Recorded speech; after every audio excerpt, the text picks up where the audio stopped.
I've been in bad storms before. Hurricanes in Florida, blizzards in Colorado, thunderstorms so loud they set off car alarms. But none of those prepared me for what I heard that night in late May. The thunder didn't rumble. It didn't crack. It whispered. And by the time I realized the storm wasn't the danger, it was already too late to turn back. This is what happened to me. It was the last Saturday in May, Memorial Day weekend. I'd spent the evening at a friend's graduation party. Backyard barbecue, string lights, someone's parents serving cake. The air was warm, humid, the kind of night where you can smell the flowers blooming. Honeysuckle, I think. Maybe jasmine. Everyone else was staying over, sleeping on couches, air mattresses, whatever floor space was available. But I had work in the morning. Stupid, right? A holiday weekend, and I was worried about a part-time job. So I said my goodbyes around 11 p.m. I got in my car. I started driving home. The sky was clear when I left. A few clouds on the horizon, but nothing threatening. The radio was playing some old song I barely remember. I remember thinking how peaceful the drive would be. 12 miles of back roads, no traffic, windows down. That's what haunts me most. How normal everything seemed.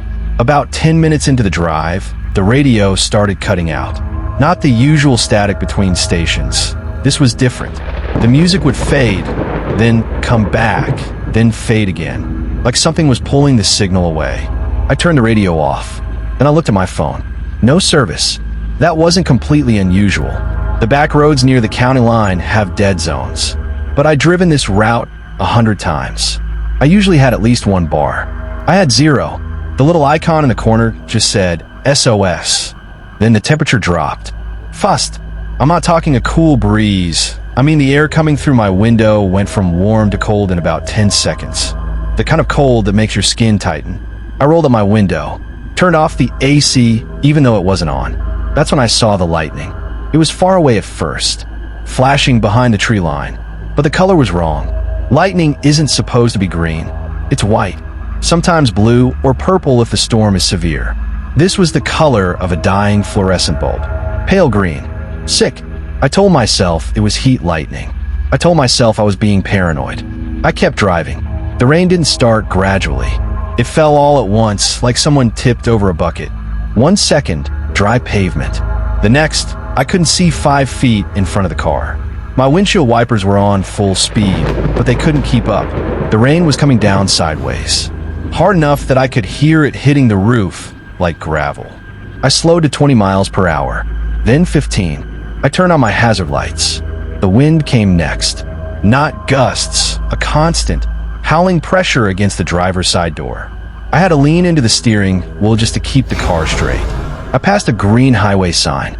The letters were blurry through the rain, but I could just make them out. The next town was 8 miles away. The last exit was already behind me. I was stuck. No service. No exit. No place to pull over except the shoulder. Then I saw a break in the trees up ahead. A gravel road. No sign. No streetlight. Just a dark opening in the tree line. I didn't want to take it, but the rain was getting worse, and my headlights were starting to dim. I turned onto the gravel road. That's when I saw the figure standing on the shoulder. I almost didn't see it. Dark clothes. No umbrella. No phone light. Just standing there at the edge of the gravel road, maybe 20 feet ahead. I slowed down. I don't know why. Stupid instinct. You're not supposed to stop for strangers. Everyone knows that. But something about the way they were standing, perfectly still, arms at their sides, facing the road, made me hesitate. As I got closer, I saw them raise one arm, pointing, not my car, at something behind me. I looked at my rearview mirror. Nothing but rain and darkness. No headlights, no buildings, no anything. While I looked back at the shoulder, the figure was gone. My heart slammed against my ribs. I pressed the gas pedal. The car lurched forward. I didn't look in the rearview mirror again. I saw headlights in my rearview mirror. A truck, coming up fast. I remember thinking, finally, another person. Someone else who got lost in the storm. I pulled to the right to let them pass. But they didn't pass. They stayed right behind me. Exactly one car length back. Their headlights filled my entire rearview mirror. I sped up. So did they. I slowed down. So did they. My hands were sweating on the steering wheel. Then the road forked. I knew this road. I'd lived in this county for 6 years. There was no fork. The gravel road was a straight line that dead-ended at an old farmhouse. But there it was, a split in the path, left or right. The truck behind me didn't hesitate. It took the left branch. I took the right. I didn't want to follow them anymore. The pavement turned to gravel. Then gravel turned to dirt. Then dirt turned to mud. My wheels started slipping. I could feel the car sliding left, then right. My headlights lit up a dead end. A narrow dirt path leading into a thick wall of trees. And nailed to a post in the center of the dead end, a wooden sign. Hand-painted letters. Peeling white paint. Shelter 0.3 miles. Behind me, the truck's headlights went dark. I sat in my car for 30 seconds. Maybe a minute. I don't know. Time stopped feeling real. I had no service. No signal. No idea where I was. The road behind me was swallowed by darkness and rain. The truck was still there. I could see its shape in my side mirror. Dark. Motionless. No headlights. No interior lights. Just a black rectangle in the storm. Then I heard its door open. Not a car door. A truck door. Heavy. Metal. It closed with a deep thud. Then footsteps in the mud. I didn't wait to see who or what was walking toward me. I grabbed my phone, my keys, and the small flashlight from my glove box. I opened my car door and I ran. The mud swallowed my shoes up to the ankles. Cold water soaked through my socks. The wind ripped the door out of my hand and slammed it shut behind me. I didn't look back. I just ran toward the dirt path. Behind me, I heard footsteps. Still slow. Still deliberate. They weren't running. They didn't need to. The path ended at a small concrete building. No windows. One steel door. Rusted. The kind of door you'd see on an old bunker or a root cellar. The door was unlocked. I pulled it open and stepped inside. The air was cold. Dry. It smelled like old concrete and something else. Copper. Blood. But old blood. The kind of smell that lingers for years. I shut the door behind me. There was no lock on the inside. Just a metal handle and a lot of rust. I shone my flashlight around the room. It was maybe 15 feet by 15 feet. Concrete floor. Concrete walls. A single bare bulb hanging from the ceiling, but the bulb was dead. In the center of the room, there was a wooden table. Old. Sturdy. The kind you'd find in an abandoned schoolhouse. On the table, a landline phone. Beige. Dusty. The cord ran from the base into a hole in the floor. And next to the phone, a spiral notebook, open to a page full of handwriting. I walked to the table. My legs felt like they weren't attached to my body. My hands were shaking so hard I could barely hold the flashlight. The notebook was filled with entries. Dozens of them. Different pens. Different handwriting. Some neat. Some barely legible. I started reading. The first page I saw said, Day 4. No food left. The thing outside doesn't make noise anymore. I think it's waiting for me to open the door. I flipped backward. Day 1. Storm came out of nowhere. GPS died. This shelter saved my life. I'll wait out the rain and leave in the morning. Another entry. Different handwriting. Day 6. I hear scratching at night. Not animals. Something with fingernails. Another. Day 9. The phone rings sometimes. No one answers when I pick up. Just breathing. Then I flipped forward, past the last entry I'd seen, to the end of the notebook. The final page had one entry, dated 2 weeks ago. Day 12. I hear footsteps inside the walls now. It found a way in. Don't stay here. Run. It knows your name. I froze. The footsteps weren't outside. They were behind the wall. I pressed my ear to the wall. The concrete was cold against my skin. The footsteps stopped. Then something tapped the wall from the other side. 3 times. Slow. Deliberate. Top. Top. Top. I pulled back like I'd been burned. My flashlight beam shook across the room. That's when I saw it. In the far corner of the room, a door. Small. Wooden. Painted the same gray as the concrete. No handed. No hinges visible on this side. I swear that door wasn't there when I first walked in. I would have noticed. I scanned every inch of this room with my flashlight. But there it was. The tapping came again. Louder. Closer. Right on the other side of the concrete. Then it moved. The sound traveled along the wall. From my left. To the corner. To the wooden door. Something was on the other side of that door. And it knew exactly where I was. I backed toward the steel entrance door. I tried the handle. Locked. From the outside, the phone on the table rang. I nearly screamed. The sound was so loud in that small concrete room. No echo. The concrete absorbed everything except that shrill, jarring ring. A landline in an abandoned shelter, in the middle of a storm. No power lines leading to the building. No cell tower. No internet. And it was ringing. I stared at it. The base was dusty. The cord disappeared into the floor. I couldn't see where it led. It rang again, then again, 7 times. I didn't answer. I couldn't move. On the 8th ring, it stopped, but the receiver wasn't on the hook. I could see it from across the room. The receiver was resting on the table, next to the base. It had lifted itself off, and I could hear breathing, not from the phone's speaker, from the receiver itself. A wet, slow breathing, like someone was holding the receiver to their mouth, but not speaking. Then the breathing stopped, and the phone started humming. A lullaby. Soft. Low. The same tune my mother used to sing to me when I was a child. She sang it every night before bed. I hadn't heard it in 10 years. Not since she died. The humming stopped. The phone said my name. Just once. In a voice I didn't recognize. Not my mother's. Not a stranger's. Something in between. Then the line went dead. I heard the small wooden door in the corner click.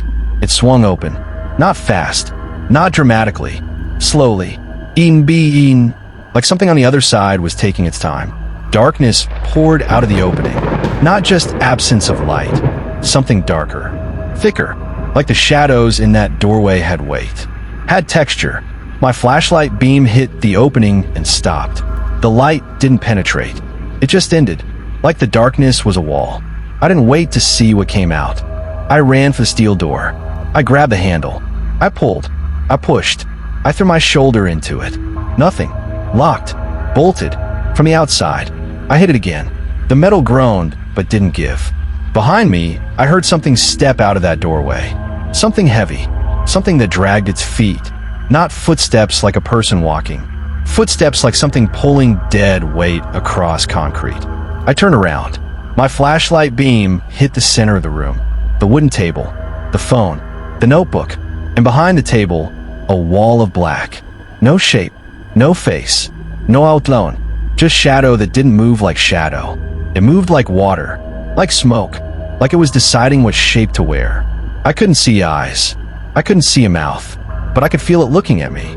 I remembered the notebook. The last entry. Don't stay here. Run. But there was no exit. The steel door was locked. The wooden door was open, but I wasn't going in there. Then I looked up. Near the ceiling, on the wall above the wooden table, a ventilation grate. Maybe 12 inches by 12 inches. Rusted, but the screws holding it in place were loose. I could see gaps around the edges. It was small, but I'm not big, and I didn't have another option. I climbed onto the wooden table. The wood groaned under my weight, but held. My flashlight slipped out of my hand. I heard it hit the floor. The beam pointed at the ceiling, then rolled, then pointed at the corner. The room went mostly dark. The only light was a thin beam across the floor, illuminating nothing. I heard the thing behind me, breathing, not through lungs, through the air itself. The room felt smaller, colder. I reached up and grabbed the grate. The metal was cold. Sharp edges cut into my palms. I pulled. Nothing. I pulled harder. The grate budged. One screw popped out. Then another. On the third pull, the grate broke free. I fell backward onto the table, the grate in my hands. The metal clanged against the concrete floor. I didn't stop. I pulled myself up and into the vent. The vent was tight, metal scraping against my arms, my back, my face. I crawled forward. The rain was pouring down from above. The vent opened to the outside somewhere up ahead. Behind me, I heard something enter the vent. Something that didn't have to crawl. I kicked my legs, pulled with my arms. The vent sloped upward. My fingers found wet grass. I pulled myself out of the vent and fell into mud and rain and lightning. I was outside. The storm was still raging. The shelter was behind me, a dark concrete lump in the trees. I didn't look back. I ran. I found my car. The truck was gone. The dirt path was gone. I was standing on a gravel road I'd never seen before, but my car was there, parked at the edge of the trees. The keys were still in my pocket. The door was unlocked. I got in. I locked the doors. I sat there for a full minute, shaking, soaked, bleeding from where the vent cut my arms. Then I started the car and drove. I drove for 45 minutes before I found a gas station. The rain had stopped. The sky was starting to lighten. Dawn. I walked inside. The clerk looked at me like I'd seen a ghost. He asked if I was okay. I didn't tell him what happened. I just asked where I was. He named a town. I'd never heard of it. I asked what county. He told me. It wasn't the county I'd started in. It wasn't adjacent to it. It was 2 hours north of where I was supposed to be. I drove home by sunrise. The sky was blue. Birds were singing. The world looked normal. I almost convinced myself it was a nightmare. That was 2 months ago. June now. The longest days of the year. The sun doesn't set until almost 9. I haven't driven that road since. I deleted the GPS history from my phone. I threw away the clothes I was wearing. I even traded in my car. But last week, I woke up at 3 a.m. The air in my bedroom was cold, dry. The window was closed. The AC was off. On my nightstand, there's a piece of paper I'd never seen before. Torn from a spiral notebook. Small handwriting. Neat. One sentence. I found you. Don't run. I like the chase. I sleep with the lights on now. Every light in the apartment. The TV on. The front door bolted. But that doesn't stop the footsteps. Because last night, I heard them. Inside my walls. And tonight, I hear them again. They're getting closer. This story is fictional. All characters and events are imaginary. If you're ever lost in a storm, stay in your vehicle and call for help. Do not enter unfamiliar buildings alone. Subscribe and follow for more horror stories.